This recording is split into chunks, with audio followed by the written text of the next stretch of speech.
Ok, entonces vamos a continuar con el estudio de la geometría en el plano.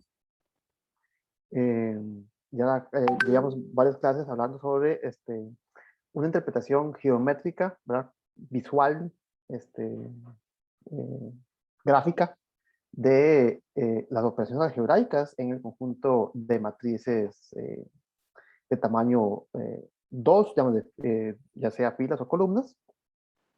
Y vemos que en este espacio, en el plano cartesiano, en el plano podemos darle sentido de una forma algebraica a ideas como lo que son longitud de segmentos, medida de ángulos, podemos hablar de triángulos, círculos, cuadrados, ¿verdad? Todas esas figuras geométricas que uno estudia usualmente en un curso de geometría. Este, y entonces, pues, le podemos, digamos, como podemos enriquecer esta geometría con una estructura algebraica de las matrices y viceversa, ¿verdad? Podemos interpretar un objeto algebraico como es una matriz con un objeto geométrico, como es, por ejemplo, un segmento de recta. Entonces vamos a continuar con este estudio de la geometría en el plano. Ya más adelante, pronto, la próxima clase, vamos a extender estos argumentos o este análisis a mayor dimensión, ¿verdad? Vamos a empezar pasando a R3, para el espacio tridimensional. Vamos a ver que los argumentos son exactamente los mismos. Y después vamos a generalizar esta construcción, ¿verdad? Que ya estamos haciendo en R2, que vamos a hacer en R3. Vamos a ver que podemos hablar en general. Ya no podemos hacer dibujos, ya no lo podemos ver, pero la teoría es lo suficientemente fuerte y suficientemente rica para que podamos extender los conceptos a mayores dimensiones. Lo que pasa es que ya no vamos a poder hacer dibujos. Entonces voy a compartirles, perdón, la pantalla. Rápidamente voy a empezar haciendo el pequeño repaso de lo que hemos hecho hasta el momento. Vamos a quitar un poco de cosas acá. Entonces, rápidamente, ¿verdad? Recordemos qué es lo que estamos haciendo, ¿verdad? Estamos estudiando la geometría del plano, del conjunto, R2. Entonces nosotros entendemos el conjunto R2 como pares ordenados, ¿verdad? Pares ordenados, donde ambas coordenadas, así es como llamamos a esos elementos, las llamamos coordenadas, pensando en esto como si fuese un mapa, ¿verdad? Como si esto fuese un mapa. Escogemos un origen, ¿verdad? Que nos sirve un punto de referencia, ¿verdad? Imagínate que si fuese un mapa, pues tendremos que saber a partir de dónde pues caminar, ¿verdad? Pues, si esto fuese el mapa del tesoro, pues tenemos que decir, para llegar al tesoro que se ubica en esta posición, pues tenemos que caminar a unidades hacia cierta dirección, digamos hacia el oeste, y después subir B unidades hacia el norte. Entonces, esa analogía, ¿verdad? De un mapa, pues es lo que hace que llamemos a esos elementos con el nombre de coordenadas. Entonces, un punto, un elemento del plano define o está dado por sus coordenadas. Eh, de nuevo, nosotros aquí lo estamos llamando distinto, pero básicamente esto es lo mismo que una matriz fila, en este caso una fila con dos columnas. Y como tal, nosotros sabemos que en el conjunto de matrices nosotros podemos realizar operaciones algebraicas como lo son la suma y el producto por escalar. Aquí este lambda representa un número, si usted quiere multiplicar una matriz por un número real, lo que hace es que multiplica posición por posición sus entradas.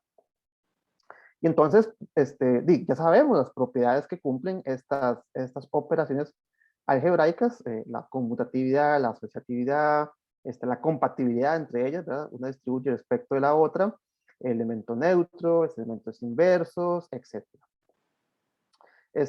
¿Qué más ganamos ahora? Bueno, esta interpretación gráfica. Ahora, nosotros podemos interpretar o visualizar la suma de estas matrices en términos de estos segmentos de recta. Entonces vimos que la suma se puede definir gráficamente como la concatenación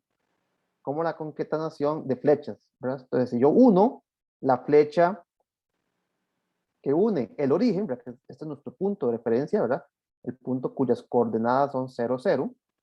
Si unimos el origen con el destino final, en este caso P, y después seguimos en la misma dirección de la flecha que define el punto o la pareja Q, entonces llegamos a lo que algebraicamente definimos como P más Q. Entonces, esta diagonal en este paralelogramo corresponde a la suma de estos dos segmentos de recta. Aquí no lo dibujé, pero hagámoslo rápidamente.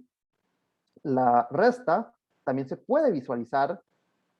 Entonces, este segmento que une Q, el final de Q, con el final de P, este segmento, es decir, la otra diagonal de ese paralelogramo, corresponde a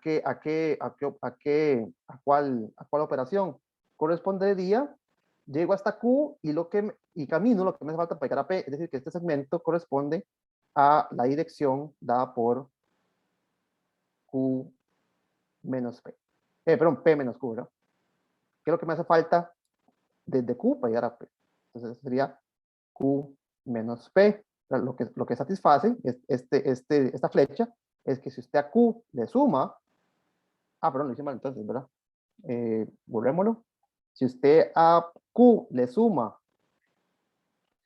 P menos Q, ahora sí, ¿verdad?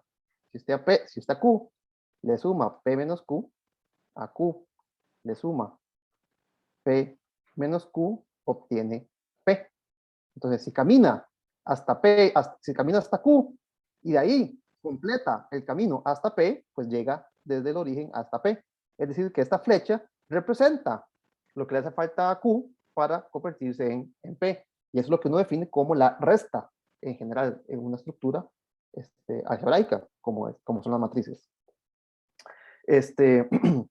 Entonces, la resta y la suma tienen esa interpretación geométrica. La multiplicación por escalar también tiene su interpretación geométrica. Ya vimos que si usted multiplica por un escalar, eso significa estirar o encoger la flecha respecto de la cantidad por la cual la está multiplicando. Entonces, 2 por P sería una flecha en la misma dirección, pero del doble de tamaño. 1/2 por P sería una flecha en la misma dirección, pero de la mitad del tamaño. Los negativos también se interpretan de esa forma, ¿verdad? Cambiando la dirección de la flecha. Entonces, por ejemplo, en este dibujo, menos P, si ustedes hacen el dibujo, menos P tendría que estar en esta dirección, ¿verdad? Por decirlo así, en la misma dirección que P, pero en sentido contrario. Entonces, por aquí estaría menos P. Menos P es el punto, el elemento, ¿verdad? La pareja, cuyas coordenadas serían menos A, menos B. Ok, entonces, pues esa es la interpretación geométrica de estas operaciones algebraicas que ya conocemos. Y bueno, algo, ¿verdad? Ya dándole un sabor más geométrico, pues podemos hablar de las longitudes o el tamaño, la distancia de esos elementos. Entonces, si tengo un punto P, una pareja, una dirección en el plano, cuyas coordenadas son AB, puedo considerar la distancia desde el origen hasta ese punto. De nuevo, pensando esto como un mapa, si parto del origen y tengo que llegar a mi destino, cuyas coordenadas son A, B, si puedo ir en línea recta, ¿cuánto tengo que caminar? Esa es la pregunta. Y para eso podemos utilizar el teorema de Pitágoras para encontrar esa distancia. Entonces, esa distancia, ya que da un punto P, se forma un triángulo rectángulo, un triángulo con ángulo de 90 grados, en donde su hipotenusa, pues utilizando el teorema de Pitágoras, mide la raíz cuadrada de la suma de los cuadrados de sus coordenadas. Entonces, en este caso, si las coordenadas son A, eso quiere decir que este cateto mide A, este cateto mide B, ¿verdad? Esa es la altura de este punto. Entonces, la hipotenusa pues mide la raíz cuadrada de A cuadrado más B cuadrado. A este número, nota que eso es un número, ¿verdad? Es la distancia, se le conoce o se le llama la norma del elemento, en este caso de P. Y corresponde a la distancia del segmento que une el origen con mi destino, en este caso P. Entonces, utilizando el teorema de Pitágoras, podemos calcular distancias en el plano. Teorema de Pitágoras.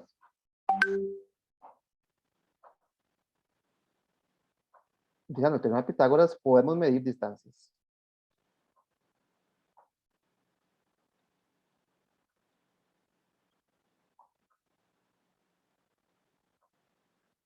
Tal vez antes de continuar, permítame añadir algunas propiedades que cumple esta función, ¿verdad? Esto podemos pensarlo como una función que toma un punto en el plano, un punto en el espacio, y calcula este número, ¿verdad? La distancia. Entonces, anotemos algunas propiedades que cumple la norma. Antes de continuar repasando lo que hicimos en la clase anterior. Entonces, propiedades de la norma. De nuevo, ¿verdad? Que esto es tal vez una palabra nueva, pero la podemos también llamar la propiedad de la función distancia, ¿verdad?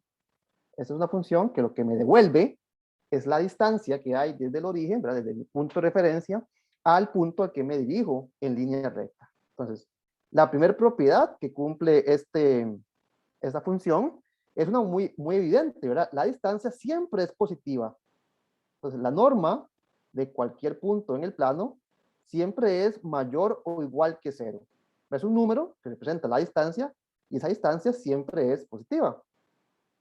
No te queda más, la única forma, tal vez pongámoslo como I.5, ¿verdad? Como una propiedad que se deriva de esta, pero es como intermedia, es que la norma es exactamente igual a cero, sí, solamente sí, ¿cuándo? Cuando la distancia a un punto en el plano es cero. Pues eso es posible. O sea, siempre es positiva, ¿verdad? Representa una distancia, es la raíz cuadrada de alguien. ¿Y cuándo podría ser esa distancia exactamente cero?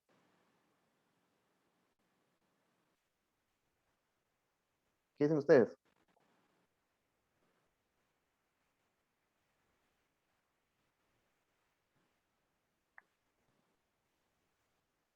Y la única forma que la distancia a cualquier punto sea cero es que la distancia que usted tiene que caminar para llegar sea cero, es que el punto, la dirección sea el punto de referencia.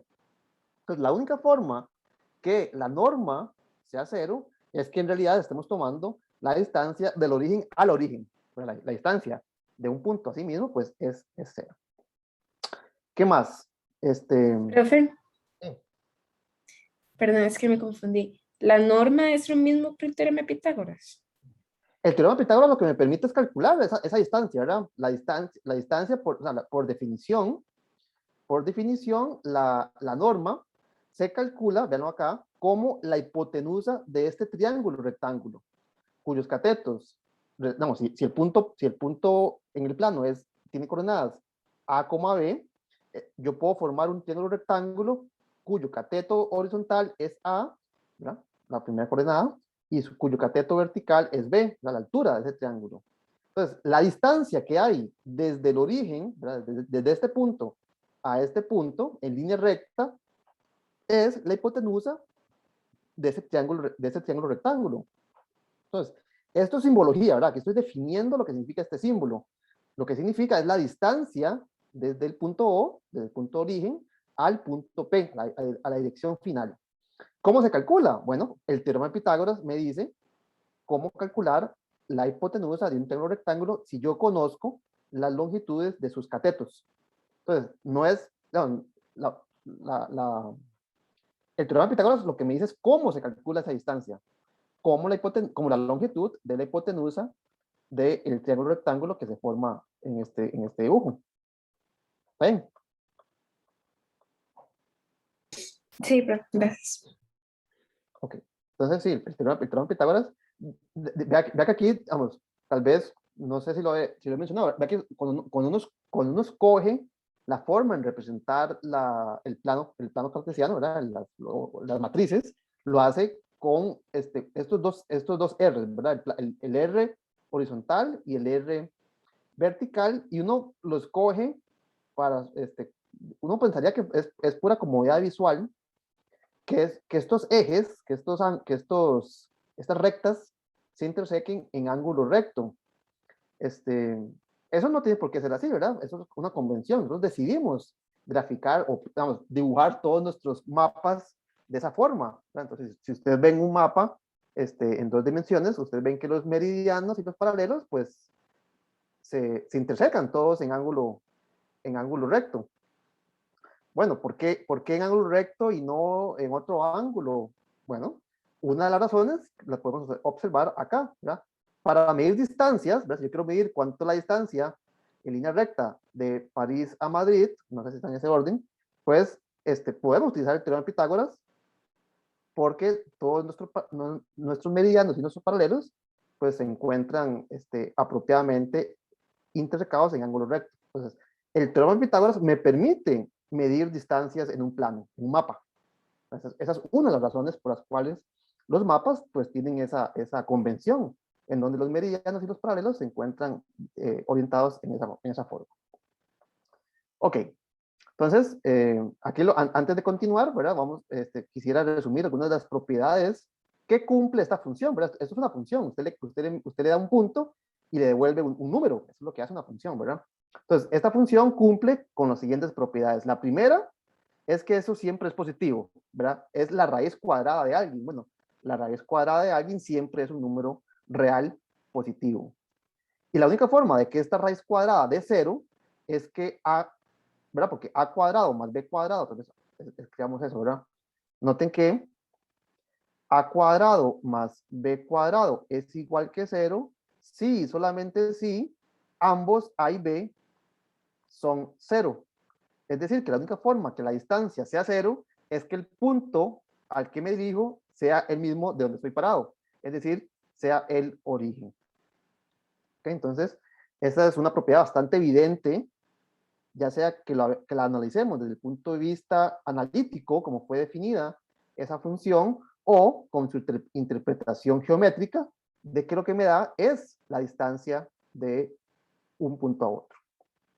Entonces, esa propiedad pues, debería ser bastante inmediata, ya sea desde su forma analítica, cómo es que se define esa función, o desde su interpretación gráfica. ¿Qué otra propiedad cumple esta función norma? La norma cumple la siguiente propiedad. Vamos a ver si ustedes me pueden decir qué pasa si yo agarro un punto en el plano, ¿verdad? A, B, y lo multiplico, hagámoslo así, y lo multiplico por 2. ¿Cuál será el tamaño? El tamaño lo mide esta función distancia, la norma. ¿Cuál será la distancia que hay del origen al doble de P? Aquí, hagamos un pequeño dibujo, ¿verdad? Si aquí tengo mi punto P, este es punto P, el punto 2P, ¿cuál sería? De acuerdo a la forma en que se define la multiplicación escalar, eso representaría una flecha en la misma dirección, pero, aquí lo estoy diciendo, del doble de tamaño. Entonces, si usted multiplica por 2, ¿qué es lo que obtienen? El doble de lo que medía, el doble de la distancia, ¿verdad? Esto dice que la distancia a este punto es el doble de la distancia P, ¿verdad?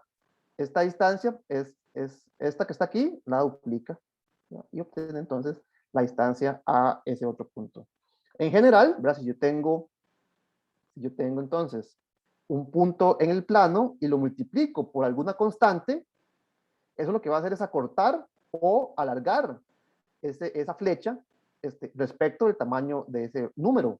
Entonces, si yo a ese punto le calculo la distancia al origen, ¿qué va a pasar? Pues la distancia va a aumentar o va a disminuir exactamente en esa cantidad. Entonces, aquí va a quedar un múltiplo de lambda. Ahora, aquí hay que tener un poco de cuidado. ¿Qué pasa, por ejemplo, si lambda fuese -1, si fuese negativo? Si usted multiplica, si usted tiene su punto P y lo multiplica por -1, vea que me doy la vuelta, vea que estaría menos P. Entonces, la distancia del origen a menos P es la misma distancia que del origen a P, pero lo que cambió fue la dirección en la cual caminé, pero la distancia que caminé fue la misma. Entonces, aquí hace falta poner el valor absoluto de ese número. Ya que, de nuevo, esto lo podemos verificar de una forma analítica, ¿verdad? Si P tiene coordenadas A, B, entonces lambda por P tiene coordenadas lambda por A, lambda por B, así es como se multiplican matrices, posición por posición, cuando se multiplica por una constante. Entonces, ¿cuál sería la distancia, la norma, de esta pareja? Pues, por definición, ¿qué sería? Es la raíz cuadrada de la suma de los cuadrados de sus coordenadas. O sea, aquí me quedaría lambda A al cuadrado más lambda b al cuadrado. Ahora, estas son sus coordenadas. Y note que si aquí yo puedo simplificar y me quedaría la raíz cuadrada de lambda cuadrado a cuadrado más lambda cuadrado b cuadrado.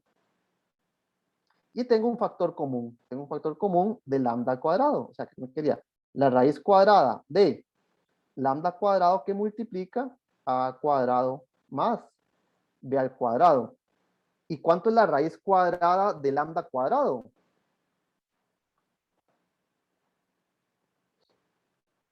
La raíz cuadrada de lambda cuadrado, ¿cuánto es? ¿Cuánto es la raíz cuadrada de lambda cuadrado? Lambda. ¿Ah? Lambda. No la escuché, perdón. Lambda. No, ¿verdad? Aquí hay que tener un pequeño cuidado. Por ejemplo, hagámoslo con un número. ¿Cuánto es la raíz cuadrada? ¿Cuánto es la raíz cuadrada de menos 1 al cuadrado?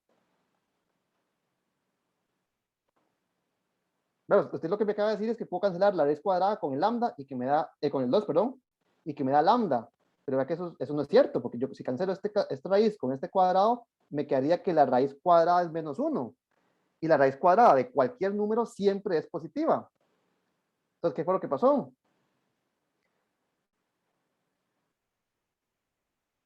La raíz cuadrada de lambda cuadrado es el valor absoluto de lambda.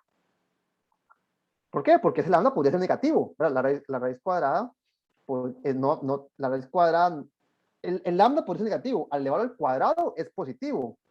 Pero su raíz cuadrada no podría ser el mismo, porque no podría simplemente cancelar el cuadrado con la raíz. Entonces, vea que la raíz cuadrada de menos 1 al cuadrado, esto sería la raíz cuadrada de 1, es 1. Pero en términos del número que estaba inicialmente acá, sería entonces el valor absoluto de menos 1. Entonces, en esta raíz cuadrada, ese lambda sale, pero sale como un valor absoluto. Multiplicado por qué? Por a cuadrado más b al cuadrado. La raíz de a cuadrado más b al cuadrado. ¿Y qué es a cuadrado más b cuadrado? En términos del punto original, esto es precisamente la distancia del origen al punto a, b.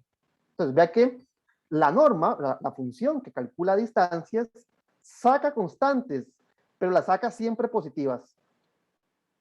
Entonces, la función norma saca constantes, pero la saca en valor absoluto.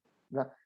De nuevo, eso lo podemos ver, como lo acabamos de hacer aquí, en su forma analítica, utilizando la definición en términos de las coordenadas, o bien, gráficamente, lo que hace es simplemente alargar o contraer respecto del tamaño de lambda. El tamaño de lambda, ¿qué es? El tamaño de lambda es su valor absoluto. Entonces, la función norma tiene esa propiedad. ¿Estamos bien? ¿Una pregunta? Vamos a borrar estos cálculos. Lo que nos interesa es la propiedad. Esta fue la verificación de esa propiedad analítica. Y esto era la justificación de por qué hay que tener un poquito de cuidado a la hora de sacar raíces cuadradas. Ok. Y una tercera propiedad, que es una propiedad bastante útil y también tiene un sabor geométrico bastante importante, es el siguiente. Si usted tiene dos puntos en el plano P y Q, entonces el tamaño de P más Q, la distancia a este punto, siempre es más pequeña que la distancia de P más la distancia a Q. Esta desigualdad se le conoce como la desigualdad triangular.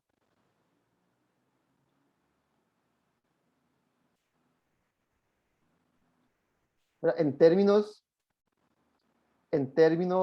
de triángulos, posiblemente ustedes han escuchado el nombre o este nombre, ¿verdad? La desigualdad triangular. ¿Qué significa? La desigualdad triangular dice que la longitud de la hipotenusa siempre es más pequeña que la suma de los catetos.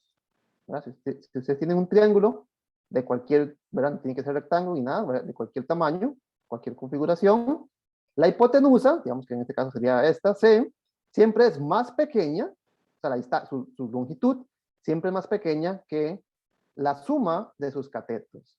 Es decir, la distancia entre dos puntos, la distancia más corta entre dos puntos siempre es la línea recta. Si usted, para ir de este punto a este punto, primero pasa por este, camina más distancia que si camina en línea recta.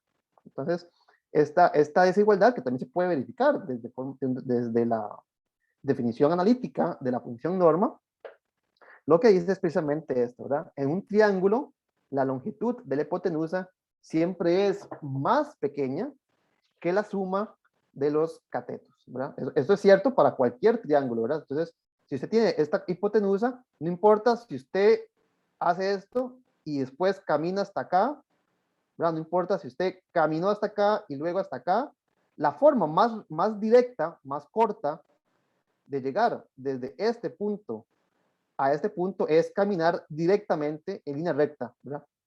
Entonces, la desigualdad triangular me dice que se cumple esta desigualdad, ¿verdad? La distancia de la hipotenusa siempre es más pequeña, es menor, que la suma de los catetos de cualquier triángulo, de ese triángulo. Esto se conoce entonces como la desigualdad triangular. ¿Hay una pregunta?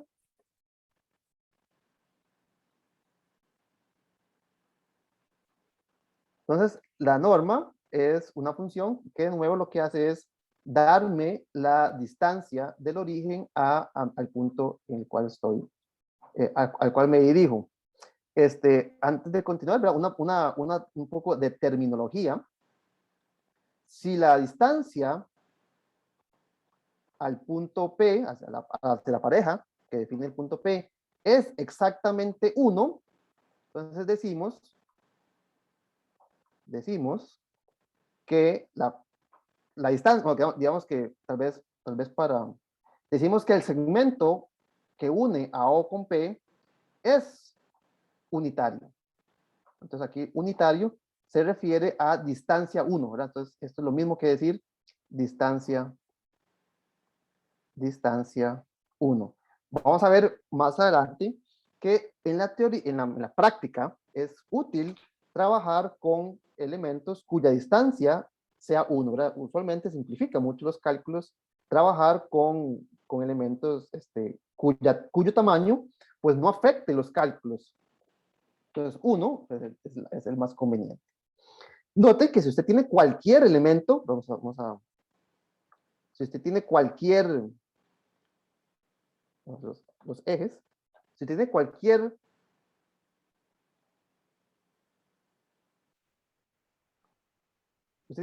punto en el plano, en este punto acá, tiene coordenadas A, B, unamos este punto con el origen. Entonces ya dijimos que nos conocemos cuál es esta distancia. Esta distancia estaría dado por la raíz cuadrada de A cuadrado más B cuadrado. Voy a llamar a este número es un número, voy a llamarlo lambda. Ahora, yo siempre puedo convertir un elemento, un segmento de recta que tenga una longitud arbitraria en uno que sea de distancia 1. ¿Cómo? Simplemente agarro y considero el elemento en la misma dirección sobre este segmento de recta, pero cuyo tamaño sea, bueno, digamos, que sea el elemento 1 entre lambda por P. Entonces, considera este punto Q. ¿Cuál es la distancia de Q al origen? Bueno, ¿quién es Q? Lo definí como 1 entre lambda por P. 1 entre lambda es un número. Bueno, asumamos que este punto no es el origen, ¿verdad? Si fuese el origen, pues no tendría sentido escalarlo, ¿verdad? Tomar un múltiplo de él, ¿verdad? Porque un múltiplo de 0 siempre es 0.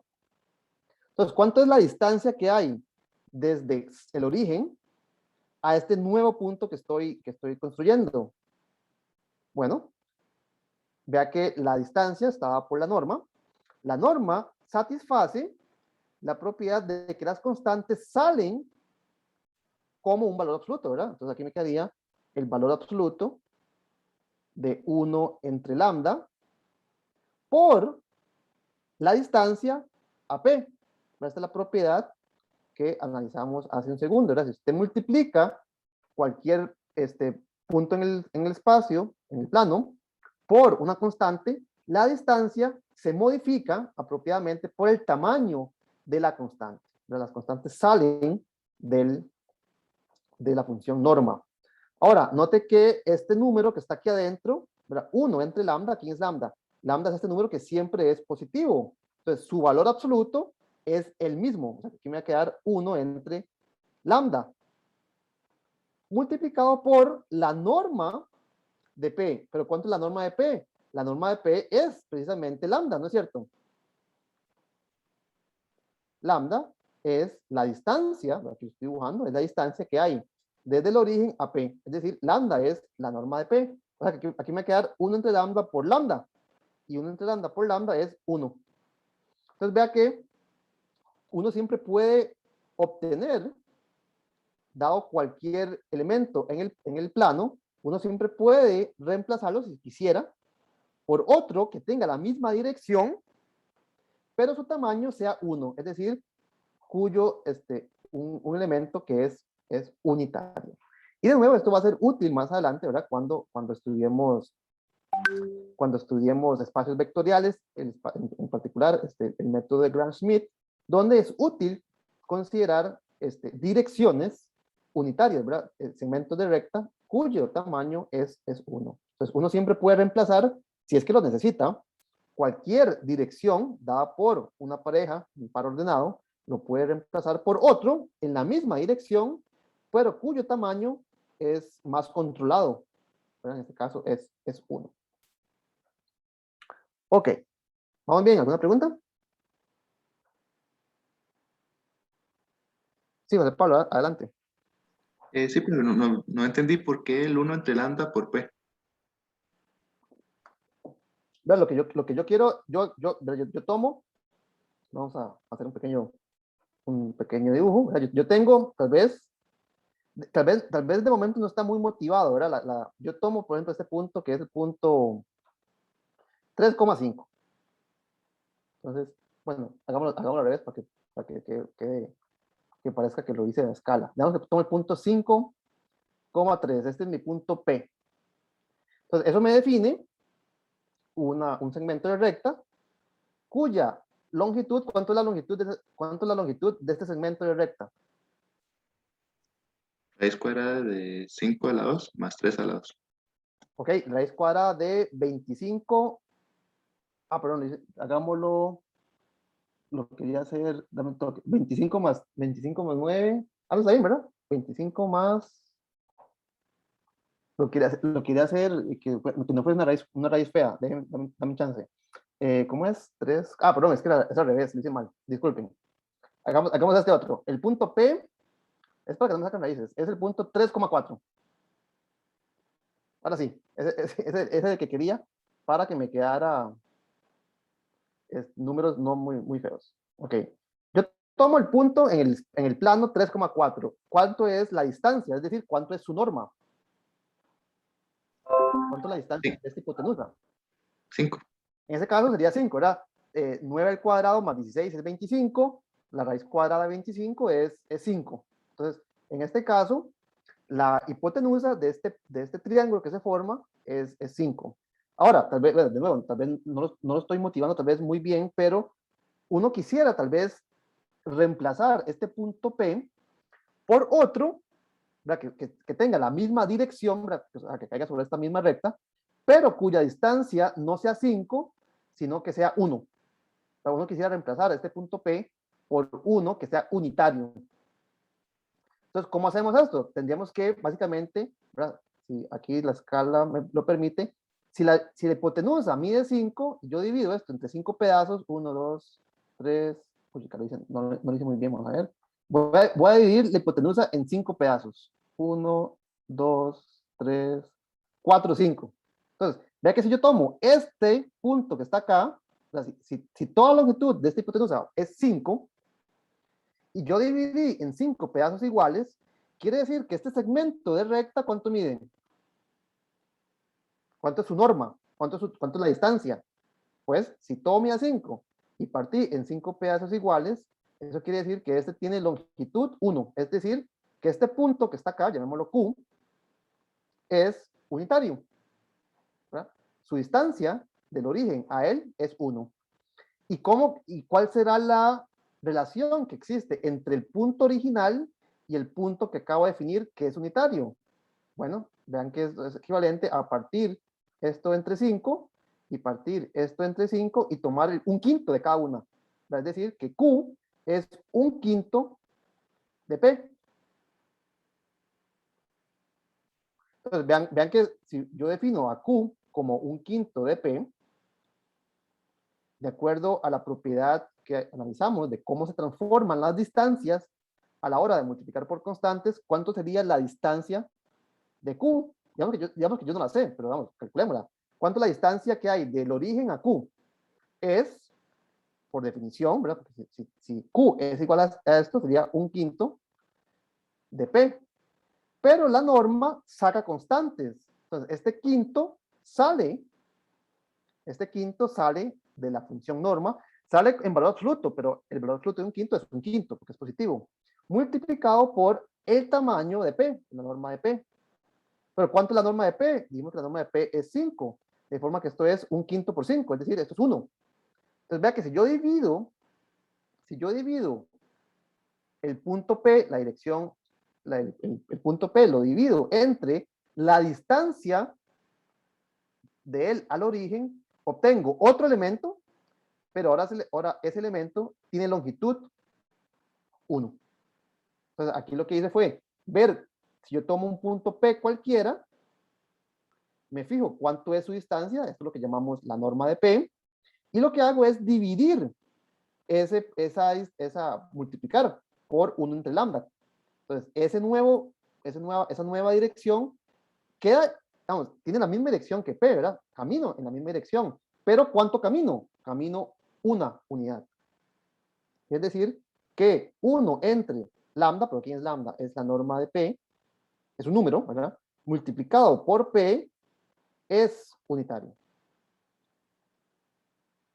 Entonces, más adelante vamos a ver que es útil en la práctica tener elementos o direcciones de longitud 1. Eso va a simplificar en muchos casos los cálculos. ¿Está bien? Sí, profe, me quedó claro. Muchas gracias. ¿Alguna otra pregunta?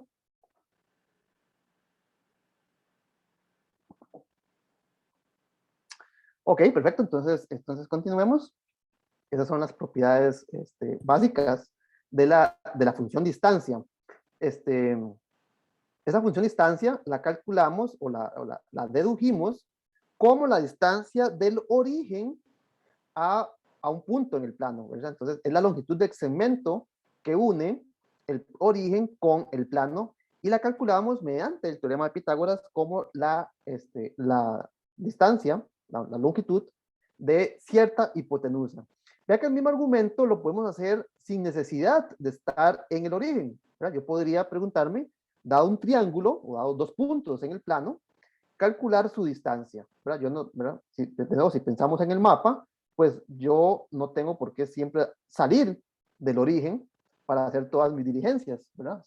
Si yo ya estoy en el tesoro número 1 y quiero ir al tesoro número 2, pues no me tengo que volver al origen para llegar al tesoro número 2. Entonces, yo también puedo calcular distancias entre puntos en el plano. Y la idea es exactamente la misma, ¿verdad? Utilizar el teorema de Pitágoras para encontrar la hipotenusa de ese triángulo que se forma. Entonces, vea que si el primer punto, el tesoro número 1, tiene estas coordenadas, quiere decir que esta coordenada vertical es A, y si el punto número 2 tiene coordenada horizontal C, entonces quiere decir que esta coordenada horizontal es C, y por lo tanto la distancia, la longitud de este cateto, la obtengo como la resta de estas dos coordenadas. ¿Verdad? Esta longitud que está acá es la misma que la que está allá arriba. Y similarmente, más grueso, similarmente, si quiero calcular la distancia vertical, pues lo que tengo que hacer es restar la distancia vertical que ya caminé, es decir, B, bueno, en este caso sería así B, a la distancia vertical, que no hace falta, que en este caso es D. Entonces, esta distancia que está acá es la resta de las coordenadas verticales, de las segundas coordenadas. Y por lo tanto, aplicando el mismo argumento, ¿verdad? Podemos calcular cuánto es la distancia desde el punto P al punto Q como la hipotenusa de cierto triángulo rectángulo. Entonces, en este caso, noten que lo que me queda es el cuadrado de la resta de las coordenadas horizontales más la resta de las coordenadas verticales.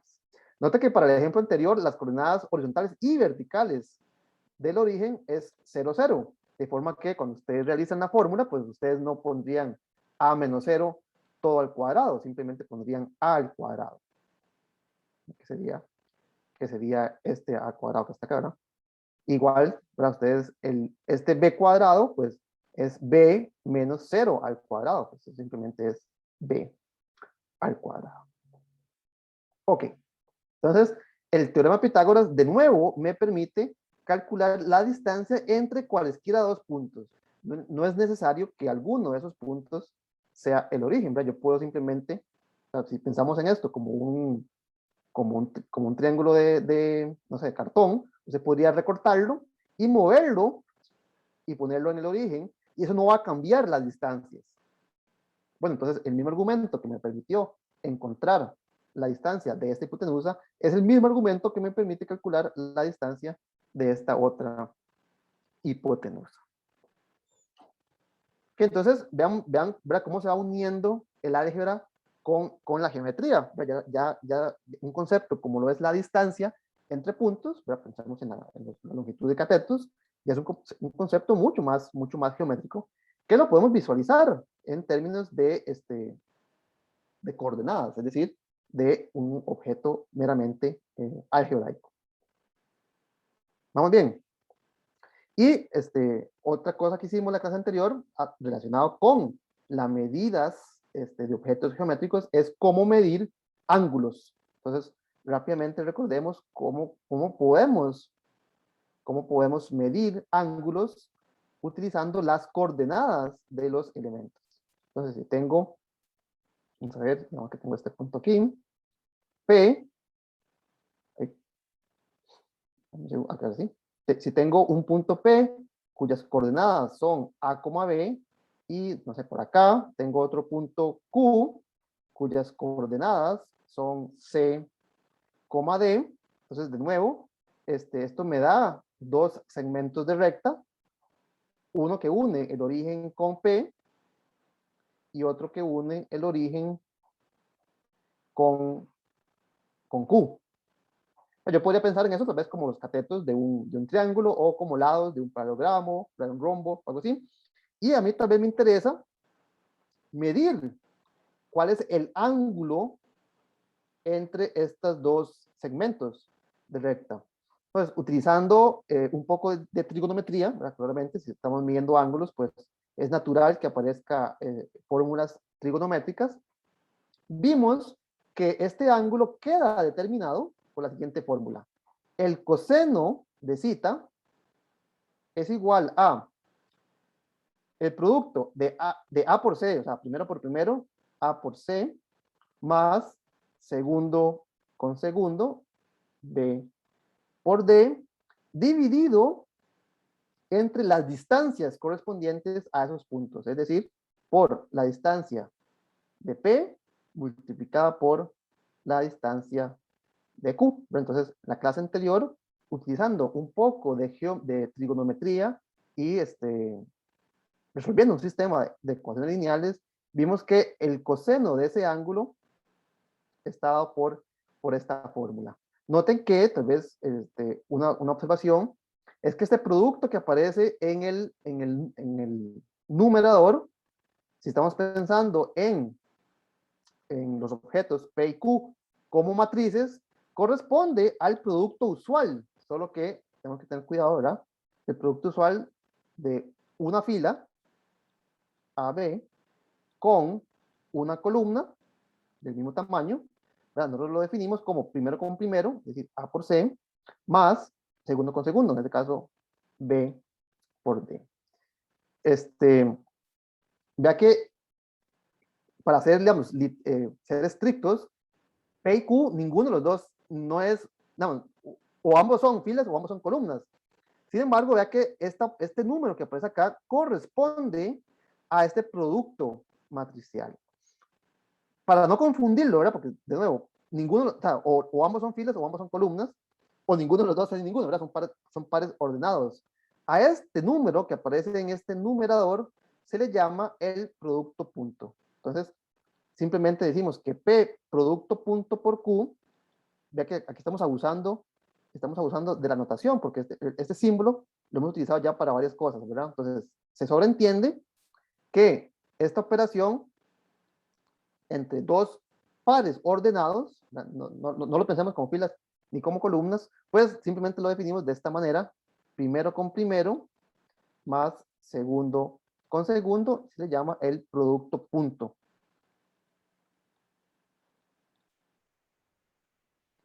Se le llama el producto punto de P con Q. Entonces, esta fórmula la podemos escribir de una forma más, tal vez, pues un poco más elegante como el producto punto de P con Q entre la norma de P ve que este por es distinto que está arriba, ¿verdad? Por la norma de Q. ¿Por qué son distintos? Este es la operación que estamos definiendo acá como el producto punto. Eso es entre dos pares ordenados. Y aquí abajo, note que esta operación que está aquí abajo es un producto entre números, ¿verdad? La norma, el tamaño de P es un número real, y el tamaño de Q también es un número real. Entonces, este símbolo que está acá, es el por de los números reales. Este por, este punto que está acá, es esta operación que está aquí abajo. Entonces, de nuevo, esto se hace mucho, ¿verdad? En matemática. Lo hemos hecho hasta el momento, ¿verdad? El símbolo que utilizamos para sumar números reales es el mismo símbolo que utilizamos para sumar matrices, por ejemplo. Pero ¿cuál es la ventaja? ¿O por qué es que lo hacemos así? Bueno, porque satisfacen las mismas propiedades. Ok, entonces, utilizando un poco de trigonometría, podemos entonces también encontrar medidas de ángulos, ¿verdad? Utilizando el teorema de Pitágoras encontramos medidas de segmentos, utilizando trigonometría podemos encontrar medidas de ángulos. ¿Alguna pregunta? Entonces, antes de continuar, veamos algunas propiedades del producto punto. Estas propiedades todas se pueden verificar fácil y directamente a partir de su definición. Entonces, veamos propiedades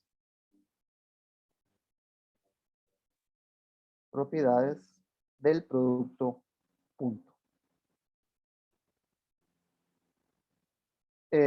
Bueno, tal vez una propiedad, no es tanto una propiedad, pero una observación. ¿Qué pasa si usted calcula el producto punto de P consigo mismo? Pero creo que tal vez no es la mejor forma de poner un punto acá. Si usted calcula el producto punto de P consigo mismo, ¿qué obtenemos? Ay, y hagámoslo. Si P es A, B, aquí me quedaría A, B, producto punto A, B, que por definición, ¿qué es? Primero con primero es al cuadrado, más segundo con segundo, B por B, es decir, B al cuadrado. ¿Y qué es A al cuadrado más B al cuadrado? B al cuadrado. ¿Qué es A cuadrado más B al cuadrado?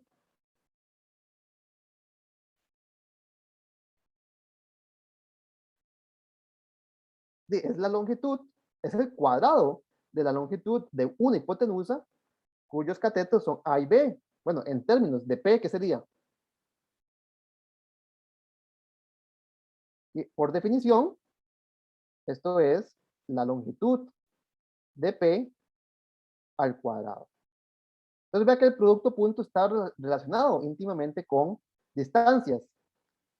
La longitud o el ángulo entre P y Q tiene que ver con este producto punto. No por casualidad, tiene que ver con la longitud de los catetos. ¿Verdad? Toda la trigonometría pues está en términos de ángulos y catetos. Entonces el producto punto satisface esta propiedad. P por P o P producto punto P es lo mismo, es un número. ¿Verdad? Esto es un número y ese número corresponde a el cuadrado de la longitud de la hipotenusa correspondiente. Entonces, eso es más como una observación, ¿verdad? El producto punto se relaciona de esta manera con, con la longitud de la hipotenusa. Puedes borrar este cálculo, apunto únicamente la fórmula. Entonces, P.P es por definición, básicamente podemos verlo así, es el cuadrado de la norma de P. ¿Verdad? Esto es un número y esto también, ¿verdad? Tiene sentido. ¿Qué más? Pero bueno, tal vez una propiedad que no, tal vez es importante, pero es bastante evidente, es que el producto punto es conmutativo, ¿verdad? P producto punto Q es lo mismo que Q producto punto P, ¿verdad? Primero por primero más segundo por segundo es independiente de cuál de los dos escribe usted de primero. Entonces, esa es una propiedad bastante evidente y fácil de verificar. ¿Qué más? El producto punto es compatible con el producto escalar. ¿Qué quiere decir esto? El producto punto es compatible con el producto escalar. Entonces, ¿qué quiero decir por eso? Por ejemplo, si usted tiene, vamos a conservar los colores. Si usted tiene, por ejemplo, un punto A, B, usted lo puede alargar, lo puede contraer, multiplicándolo por una constante, ¿cierto? Ahora, esto entonces lo podemos hacer producto punto con un vector o con un elemento, con una dirección Q. Ahora, es lo mismo que usted primero hubiese alargado Q y a eso le calcula el producto punto con P, o de hecho es lo mismo también que usted primero calcule el producto punto de P y Q y a eso lo alargue o lo contraiga apropiadamente. Entonces, la multiplicación escalar, multiplicar por una constante, es compatible con el producto punto.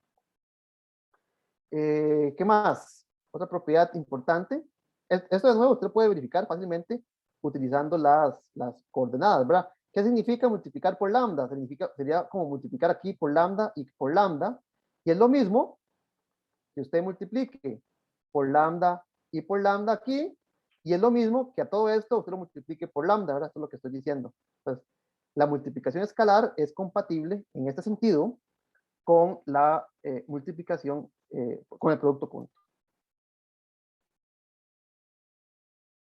¿Qué más? Es compatible con la suma también. Entonces, el producto punto es compatible con la suma en el sentido de que si tenemos tres puntos, P, Q y R,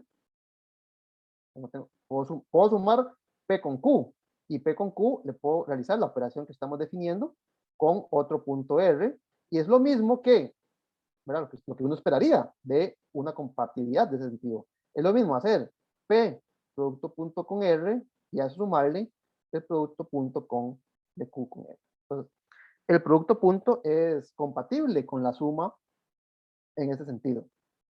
Y finalmente, tal vez una de las propiedades tal vez más interesantes es lo que se conoce como la desigualdad,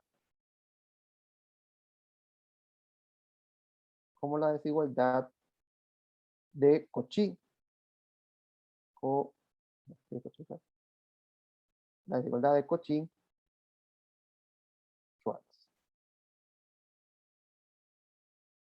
¿Qué es lo que dice esta desigualdad?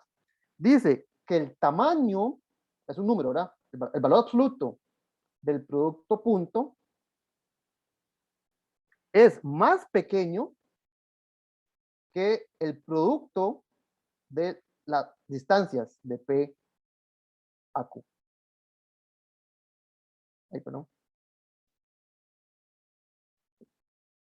Entonces, esto se conoce como la desigualdad de Cauchy-Schwarz. Lo que dice es que, de nuevo, el tamaño del producto punto, ¿verdad? Recordemos que el producto punto es un número. Ese número en valor absoluto es más pequeño que el producto de las distancias de P a Q. El producto de distancia P multiplicado, esto es un número, multiplicado por este otro número, da un número, es más pequeño que ese producto. Eso se conoce como la desigualdad de Cauchy-Schwarz, y tal vez para completitud añadamos en esta lista la propiedad inicial, ¿verdad? Esta fue la razón por la cual estamos estudiando el producto punto. El producto punto lo estamos estudiando, pues tiene una relación a la hora de calcular ángulos entre puntos en el plano. Entonces, dijimos que el ángulo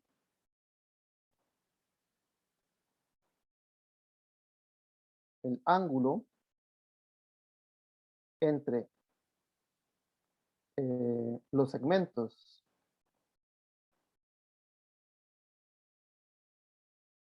digamos así, el origen y P y el segmento origen y Q, ¿verdad? El ángulo entre los segmentos determinados por P y por Q es, ¿qué fue lo que dijimos? Bueno, o está determinado, ¿verdad? Está determinado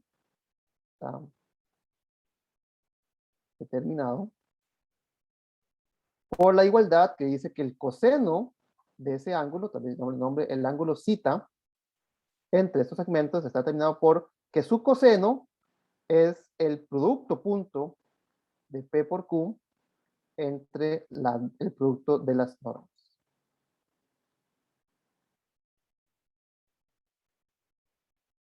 ¿Ok?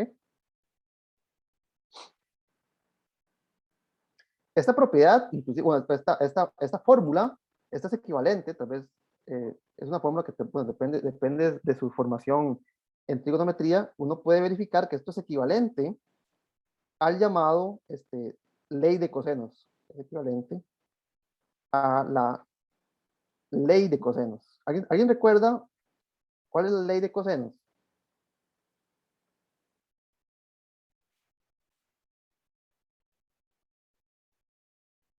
Si uno tiene un triángulo con cualquier medida de ángulos, aquí no tiene que ser rectángulo, no tiene que ser, ¿verdad? Cualquiera, rectángulo. Esto es cierto para cualquier triángulo. Entonces, si digamos, este es cateto tiene longitud A, no usemos tal vez A minúscula porque ya lo usamos para las coordenadas. Usemos tal vez, ¿qué ponemos aquí? No sé. A mayúscula es la longitud de este cateto, B mayúscula es la longitud de este cateto, C mayúscula es la longitud de este cateto, y supongamos que este ángulo es zeta. ¿Alguien recuerda qué es lo que dice la ley de cosenos? Profe, eso no sería más bien la ley de senos. Digamos, esta fórmula, lo que estoy diciendo es que esta fórmula, nosotros la dedujimos, si usted recuerda en la clase anterior, la dedujimos utilizando la fórmula para el coseno de una suma y el seno de una suma, y llegamos a esta identidad. Lo que estoy diciendo es que esta fórmula también se pudo haber deducido a partir de la ley de cosenos, y viceversa. A partir de esa fórmula se puede demostrar la ley de cosenos, son equivalentes. Pues lo que estoy preguntando es que si alguien recuerda cuál es la ley de cosenos. Hay una ley de senos también, ¿verdad? Pero esta fórmula que está acá, lo que me permite demostrar es la ley de cosenos. ¿Alguien recuerda?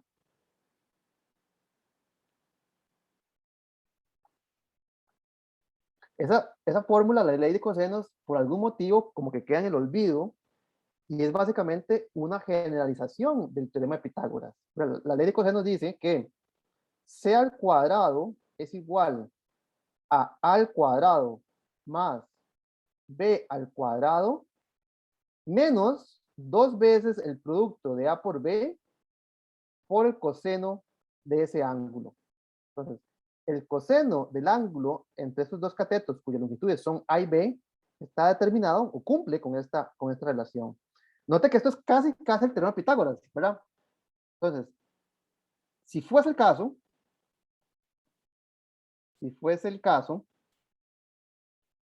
que cita es pi medios, 90 grados, ¿verdad? ¿Qué es lo que me diría esto? Entonces, si estuviésemos en ese caso, entonces ese ángulo es recto, o sea que aquí me quedaría un ángulo cita de 90 grados y por lo tanto C sería la hipotenusa de este triángulo. Entonces, vea que la ley de cosenos es un caso general del teorema de Pitágoras. Por algún motivo, todo el mundo conoce el teorema de Pitágoras y como que queda en el olvido el papá de Pitágoras. ¿Verdad? Es una fórmula que funciona para cualquier ángulo, no únicamente para ángulos rectos. Entonces, a partir de esta fórmula que estábamos viendo acá, que ya me perdió el lapicito, ¿qué se me hizo? ¿Qué se me hizo? Se me perdió. Déjenme, voy a hacer desconectar y volver a conectar porque se me murió el... Vamos a ver aquí, lo conecto. Y que se me hizo el lápiz, aquí está. Ok, esta fórmula que dedujimos la clase anterior, la pudimos haber deducido a partir de la ley de cosenos, solo que la ley de cosenos como que a todo mundo se le olvida, o viceversa, si usted ya conoce la ley de cosenos, si usted se acordaba, uno pudo haber llegado a esta fórmula también. Entonces son equivalentes. Y esto es muy importante porque entonces esta fórmula me permite definir el concepto de perpendicularidad entre puntos en el plano. ¿Verdad? Vamos a definir, definición, decimos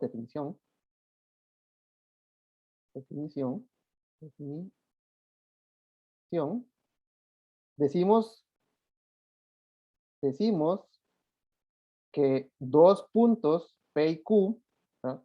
En R2 son perpendiculares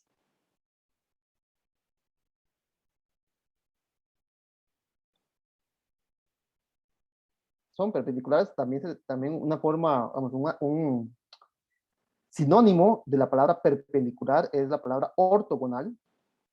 Algunos textos usan perpendicular, otros usan ortogonal, son ortogonales. Sí, este ángulo que está acá es 90 grados. O, dicho de otra forma, sí, el coseno de cita es 0.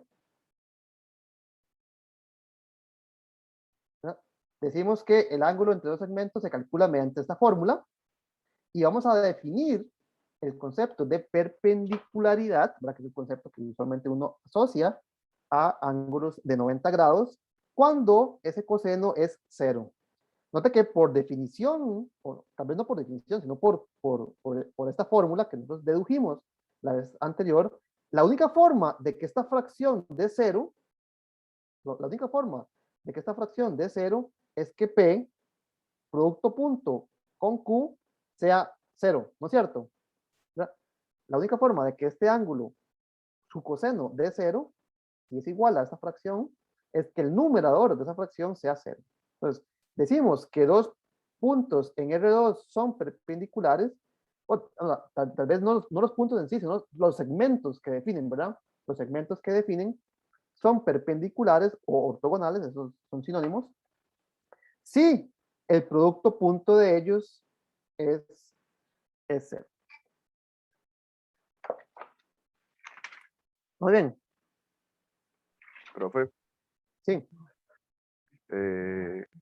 la ley de cosenos, por ser digo, la generalización de la de Pitágoras, no debería ir en raíz.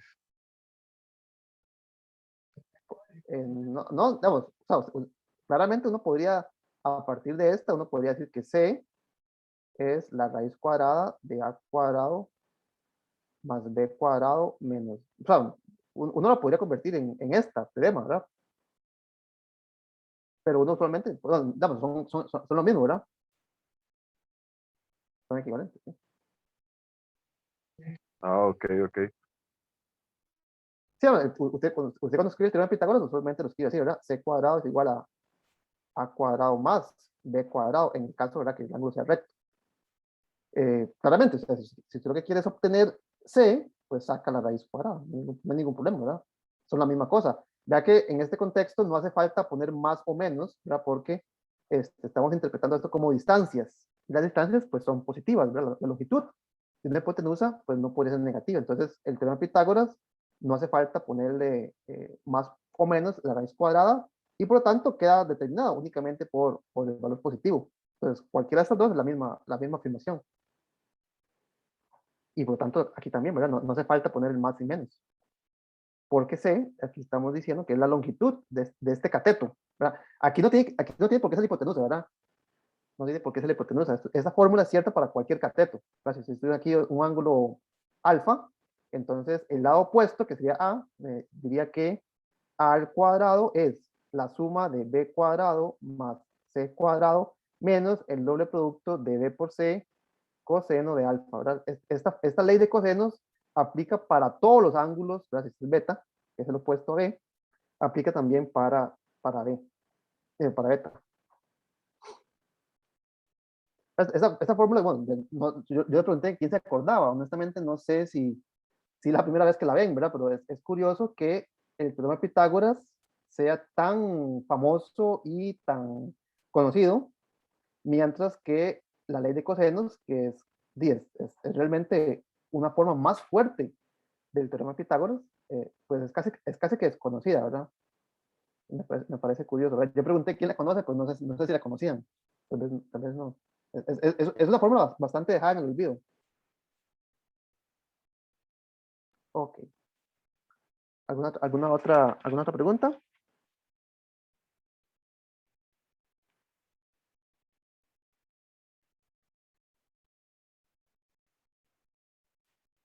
Ok, vamos a ver. ¿Qué más quiero hacer? Ok, entonces estamos definiendo el concepto de perpendicularidad. Entonces decimos, ¿no? Tal vez hagamos un dibujo. Decimos que dos puntos en el plano P y Q son perpendiculares si los segmentos que definen son perpendiculares y yo puedo medir ese ángulo utilizando el producto punto. De nuevo, el producto punto, el coseno de ese ángulo está determinado por esta fracción, y esa fracción vale 0 si solamente si el numerador vale 0. Entonces, vea que el producto punto me está caracterizando el concepto de perpendicularidad, ¿verdad? Entonces, hagamos un dibujo. Entonces, hagamos un dibujo.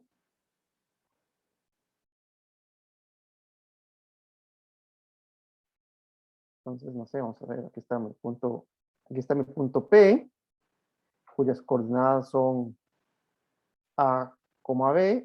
Esto me define un segmento cuando lo uno con el origen, es una forma de visualizar esta matriz de puntos, coordenadas, y un punto Q en el plano va a ser ortogonal o perpendicular cuando su ángulo que forme sea 90 grados. Entonces, en este dibujo, tal vez lo más fácil sería primero dibujar los 90 grados, sería como por acá, ¿verdad? Más o menos por ahí. Hagámoslo pequeñito. Entonces, vea que un punto Q que cumpla que este ángulo que es aquí es 90 grados, ¿verdad? Pi medios, se llama ortogonal. Ya que dado el P existen un montón de Qs, ¿verdad? Yo podría poner tal vez otro punto Q más arriba, o inclusive lo puedo poner en la otra dirección, ¿verdad? Pues dado un punto Q existen muchos otros puntos, elementos Q del plano que determinan un ángulo recto con el segmento OP. En términos de A y de B, ¿cuáles podrían ser, por ejemplo, algunas coordenadas de Q que satisfagan que este ángulo sea 90 grados? Pongámosle números. Voy a poner números. Voy a ponerle, no sé, este es 5, 3. ¿Alguien me puede dar un ejemplo de coordenadas de un punto Q que forma que esos dos segmentos sean perpendiculares?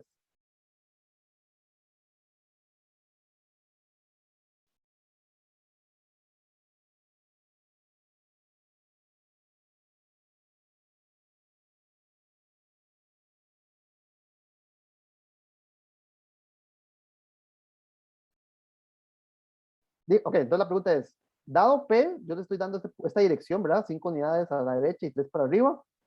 Denme ustedes las coordenadas de algún punto Q, ¿verdad? No son únicas, ¿verdad? Denme las coordenadas de un punto Q de forma que estos segmentos sean perpendiculares. Es decir, que formen un ángulo de 90 grados. Y medio. 0,2. Menos, ¿Perdón? 0,2. Sí, 0,2. Vamos a probarlo. Yo creo que no, pero vamos a probarlo. Vamos a ver. 0,2. Bueno, en este dibujo, vea que en este dibujo, ¿cuál sería 0,2? De hecho, el gráfico me indica que está mal, ¿verdad? Porque, ¿cuál sería 0,2? 0 vertical y 2 horizontal, o sea, perdón, 0 horizontal y 2 vertical, o sea que sería como algo aquí, ¿no es cierto? Entonces, vea que ahí gráficamente ya se ve que no, ¿verdad? Pareciera que no, porque la dirección perpendicular a 0,2 tendría que ser más bien sobre este eje. Y de hecho, note que si yo hago,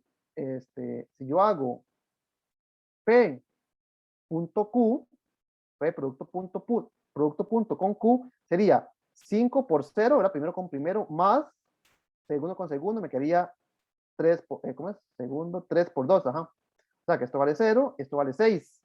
O sea que el producto punto de P con Q es 6. Y para que sean perpendiculares, me tiene que dar 0.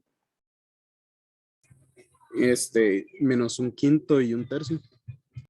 Ok, ese suena mejor, ¿verdad? Vamos a ver, vamos a borrar los calculillos.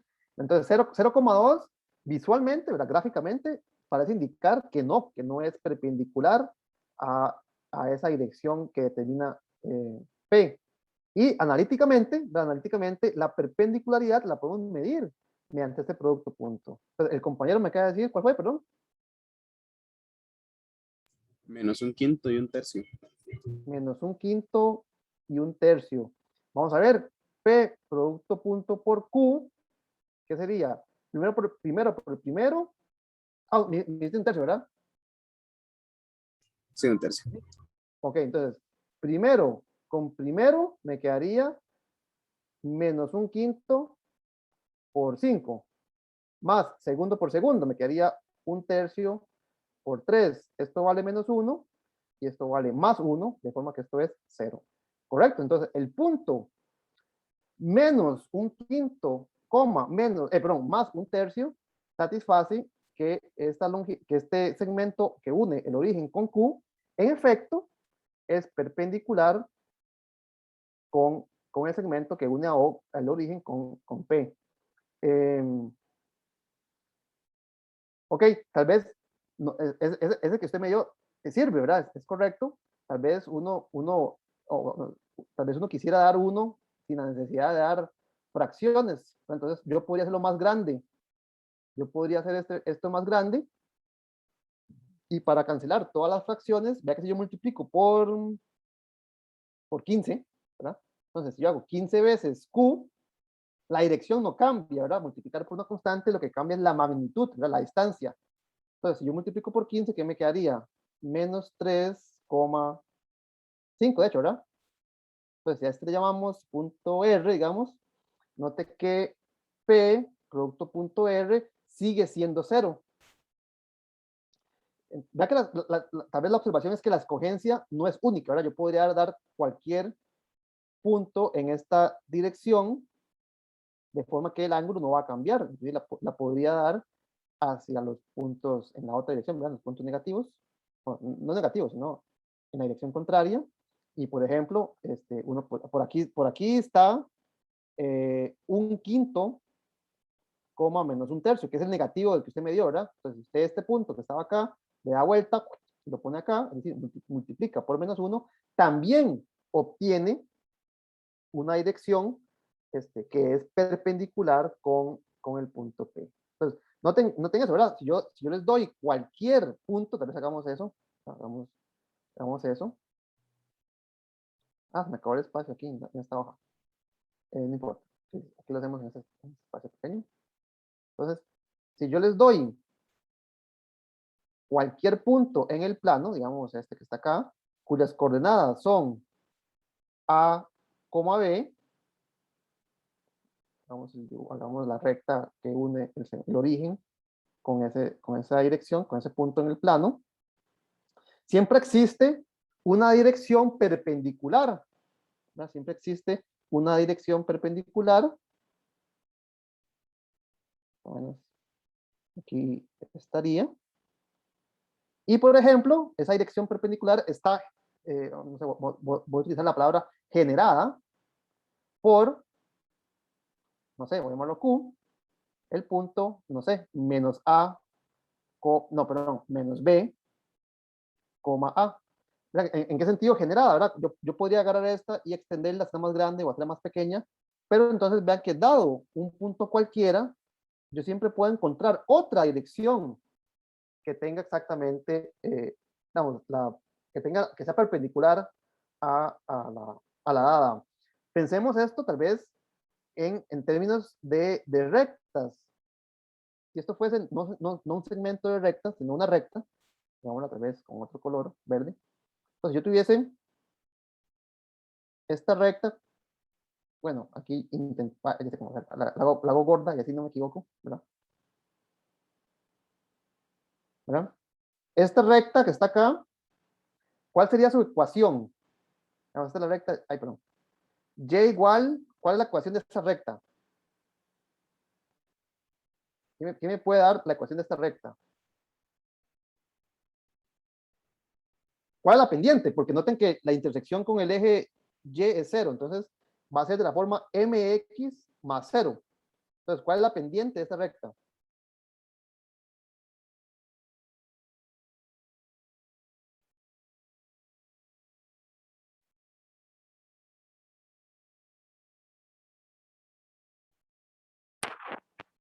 ¿Cuál es la pendiente de la recta que une el origen con el punto A, B?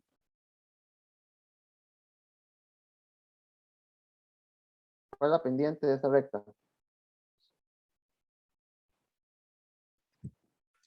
B menos 0 entre A menos 0. Ok, perfecto, ¿verdad? Es distancia vertical entre distancia horizontal.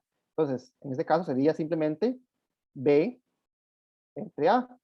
Ok, perfecto. Entonces, la pendiente de esta recta es B entre A. ¿Ustedes recuerdan cómo identifica uno a partir de las pendientes de las rectas cuando las pendientes son perpendiculares? ¿Quién recuerda? Yo tengo dos rectas. ¿Cómo identifica uno? No, si esta es Y igual M1, MX más alfa, y esta es Y igual a M2X más beta. ¿Quién recuerda cómo se identifica a partir de las ecuaciones de la recta cuando las rectas son perpendiculares?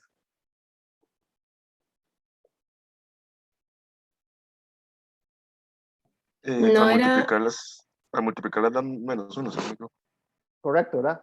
Entonces, la recta, está la recta L1 y esta es la recta L2. Entonces, L1 es perpendicular a este símbolo, tal vez no lo introduje antes. Este símbolo se utiliza para representar perpendicularidad, ¿verdad? Ortogonalidad. Entonces, L1 es ortogonal a L2, sí y solamente si el producto de las pendientes es -1. Y vea que aquí estamos viendo este teorema, lo estamos viendo mediante el uso del producto punto. ¿Cuál es la pendiente de esta recta que está acá? De la recta que dijimos que es perpendicular. Esta que está en amarilla, gruesa para no equivocarnos. Esta recta amarilla, ¿cuál es su pendiente? ¿Cuál es la pendiente de esta recta amarilla?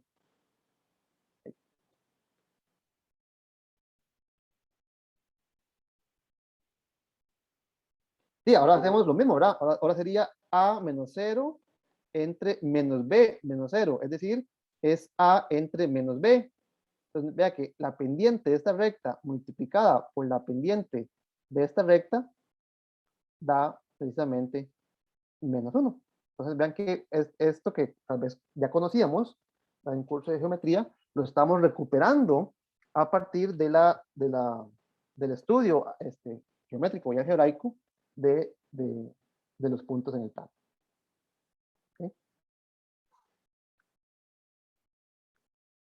¿Alguna pregunta? Tal vez para... Sí, José Pablo, adelante. Sí, pero nada más me perdí en la parte donde se hizo la pendiente que da B entra, vamos, ese toquecillo. Ah, ¿cómo encontramos la pendiente? Ajá, Vea que para encontrar la pendiente en una recta, a ver, voy a... no, bueno, yo creo que de todos modos ocupo una página nueva. Recordemos que si yo tengo... Un segundo. Si yo tengo una recta, cualquiera, ¿verdad? Vamos a dibujar algunos ejes aquí, que nos quede bonito. Y digamos que tengo una recta. Esta recta que está acá. Entonces, esta recta tiene pendiente, tiene ecuación, digamos, y igual mx más... Voy a poner más alfa para no hacer el mismo b, porque como que lo estoy usando para otra cosa, ¿verdad? Entonces, este punto, en términos de, es cuando la x vale 0, ¿verdad? Entonces, este punto es 0, alfa. Entonces, vea que esto es lo que se llama la forma punto pendiente, ¿verdad? Punto pendiente. Entonces, ¿cómo encuentra uno la ecuación? ¿Cómo encuentro la ecuación de la pendiente en general de una recta? Bueno, si yo tengo dos puntos, cualesquiera, sobre la recta, pongámosle nombres. Este va a ser el punto, voy a llamarlo X1, Y1, que es como tal vez uno usualmente lo ve en un curso de geometría analítica, ¿verdad? Y este punto es X2, Y2. Si yo tengo las coordenadas, de dos puntos sobre la recta, entonces la ecuación para la pendiente, ¿cuál es? La fórmula es Y1 menos Y2, es como la distancia recorrida verticalmente, para que esto sería Y2, esto sería Y1, entonces Y1 menos Y2 es esta distancia vertical, el cambio en Y, entre X1 menos X2. Note que este punto acá sería X2 y este punto acá sería X1, entonces X1 menos X2 es esta distancia horizontal. Entonces, la pendiente, la ecuación de la pendiente, la fórmula para encontrar la pendiente a partir de dos puntos es la distancia recorrida en Y entre la distancia recorrida en X, ¿verdad? En inglés, ¿verdad? Solamente usan rise or run, ¿verdad? La distancia que subió corriendo esta distancia, ¿verdad? Entonces, vea que en el ejemplo anterior, la ecuación, la recta, perdón, pasa por el origen, 0,0. Entonces, usted puede utilizar uno de estos puntos como 0,0. Entonces, la pendiente sería y1 menos 0 sobre x1 menos 0, es decir, y1 sobre x1. Entonces, si una recta pasa por el origen, si una recta pasa por el origen,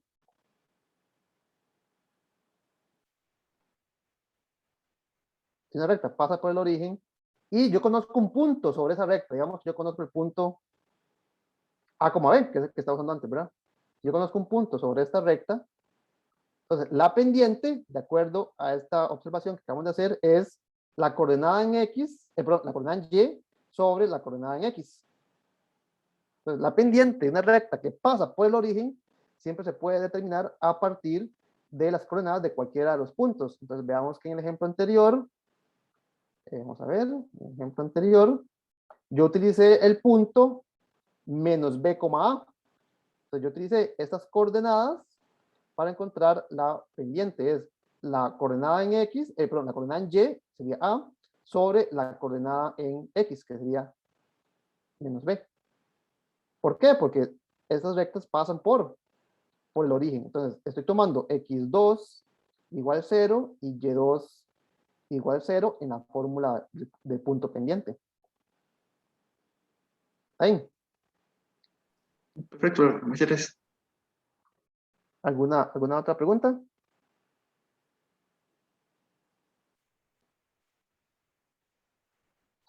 Ok, entonces para terminar esa parte es rápida sobre sobre ángulos y perpendicularidad. también tenemos el concepto de paralelismo. ¿Qué significa que dos puntos sean paralelos? Bueno, en este contexto, básicamente que apunten en la misma dirección. Entonces decimos, vamos a, tal vez añadirlo aquí, decimos que son, ¿verdad? Que P y Q, dos puntos en R2, son paralelos, o dicho, los segmentos que, ¿verdad? Los segmentos que definen respecto del origen son paralelos si el coseno del ángulo es más o menos 1. Entonces, perpendiculares quiere decir que el coseno sea 0, paralelos que el coseno sea más o menos 1. Esto es equivalente a que uno de los puntos sea un múltiplo del otro. Bueno, aquí tú ves con lambda distinto de 0. Entonces, esta es la definición de que dos puntos en el plano sean paralelos. Básicamente, paralelos aquí es un sinónimo a que tengan la misma dirección. Y la dirección, pues, lo mide el ángulo entre ellos. Entonces, básicamente, que sea 1, quiere decir, ok, tal vez, ¿cuándo es que el coseno vale 1? Coseno de zeta es igual a 1, ¿cuándo? ¿Para qué valores de zeta el coseno vale 1?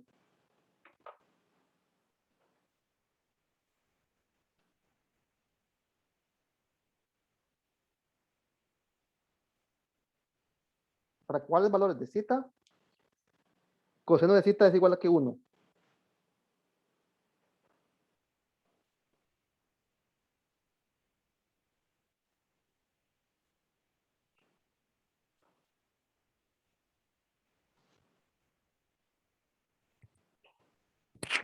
En 0. Cuando el ángulo vale 0, el coseno vale 0. ¿Cuándo es que el coseno... No, lo dije mal. Cuando el ángulo vale 0, el coseno vale 1, sí, correcto. ¿Cuándo es que el ángulo vale menos 1, ¿verdad? Que es la otra opción. ¿Por qué es que esto me define a mí el concepto de paralelismo? ¿Qué tiene que ver que el coseno valga 0? Perdón, que el coseno valga 1 o menos 1. ¿Cuándo es que el coseno vale menos 1? En 180. 180, ¿verdad? Entonces el ángulo vale 180, vale pi, ¿verdad? 180 grados. Entonces, vean que, tal vez, gráficamente, ¿qué quiere decir que el ángulo valga 0? Voy a utilizar la otra pantalla.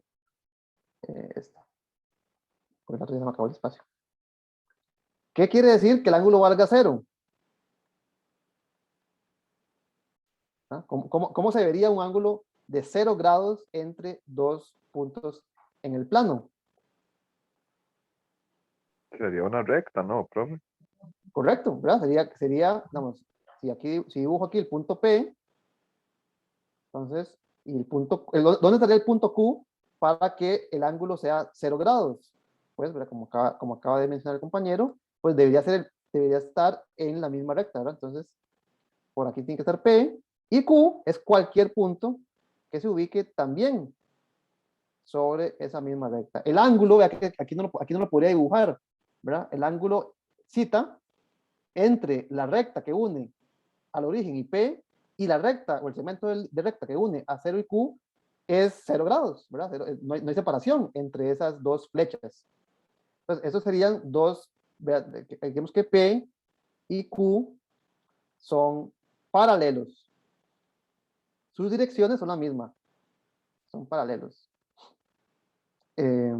Note que en este dibujo, pues pareciera como que Q es un múltiplo de P, ¿verdad? Es como el doble de P, más o menos, en este dibujo, ¿verdad? Si usted camina en la dirección de P 2 veces, llega hasta Q. Entonces, si usted toma, por ejemplo, un punto aquí, digamos R, también tenemos que P y R son paralelos.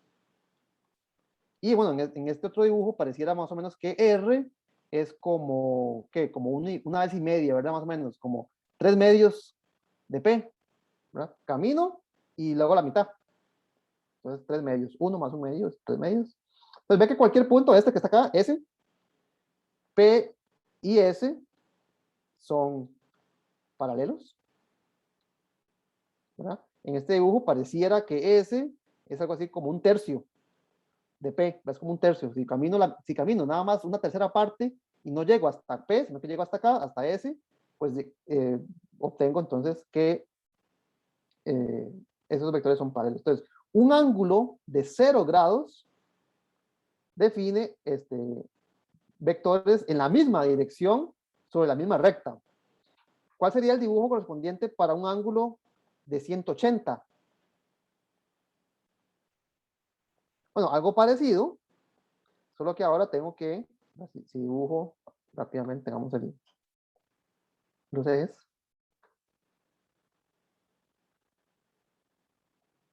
Entonces, si este es P, si esto es P, un ángulo de 180 con P sería entonces, bueno, hagámoslo con otro color, sería algo que va en la otra dirección, ¿no es cierto? Entonces, aquí se puede dibujar, ¿verdad? Este ángulo que está acá sería 180 grados. Entonces, este Q, por ejemplo, que está acá, está en la dirección contraria que Q. Aquí pareciera como que Q es menos, va en la dirección contraria, como menos, ¿qué? Como menos 3/4 de P. Más o menos, ¿verdad? Pareciera. Por aquí está menos P y Q está como a 3/4 de distancia, más o menos, ¿verdad? Entonces, en general decimos que dos segmentos de recta son paralelos si el ángulo es 0 o 180, es decir, si el coseno del ángulo es 1 o -1, que es equivalente, de acuerdo, ¿verdad? Lo que estamos viendo en estos dibujos, cuando uno de ellos es un múltiplo del otro, ¿verdad? Siempre y cuando ese múltiplo no sea 0, ¿verdad? Okay. Y usualmente se denota con este símbolo, ¿verdad? De línea paralela. Entonces, P es paralelo a Q si uno de ellos es un múltiplo del otro, ¿verdad? Que si el lambda no es 0, usted lo puede despejar también, ¿verdad? Q es un múltiplo de P también, ¿verdad? Son equivalentes. Entonces, dos puntos en el plano se dicen paralelos, básicamente si tienen la misma dirección, ¿verdad? Si pertenecen a la misma recta.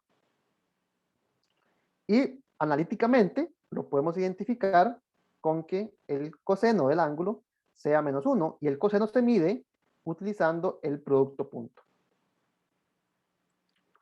Ok. Yo no sé ni qué hora es. ¿Alguien me puede avisar qué hora es? Son las 12:35. Bueno, ya vamos otra vez retrasados, no importa. Creo que vamos a quedar hasta acá, ¿verdad? Quería hablar un poco sobre la proyección ortogonal, pero voy a aprovechar para empezar la próxima clase hablando sobre la proyección ortogonal y vamos a brincar una dimensión. Vamos a pasar de 2 dimensiones, creo que es lo que hemos estado viendo ahorita, ¿verdad? El plano, R2, a el espacio, ¿verdad? R3. Vamos a ver que básicamente todos los conceptos que hemos visto hasta el momento se pueden extender palabra por palabra, ¿verdad? No, ni siquiera va a tener que cambiar nada, ¿verdad? Todo va a ser exactamente lo mismo, a R3, ¿verdad? Lo que hemos hecho en el plano, ¿verdad? Si tenemos un mapa, podemos hacerlo también por ejemplo, en un plano, un mapa tridimensional, ¿verdad? Donde tenemos tal vez largo, ancho y altura. Entonces, quedemos hasta acá. No sé si tienen alguna pregunta, algún comentario.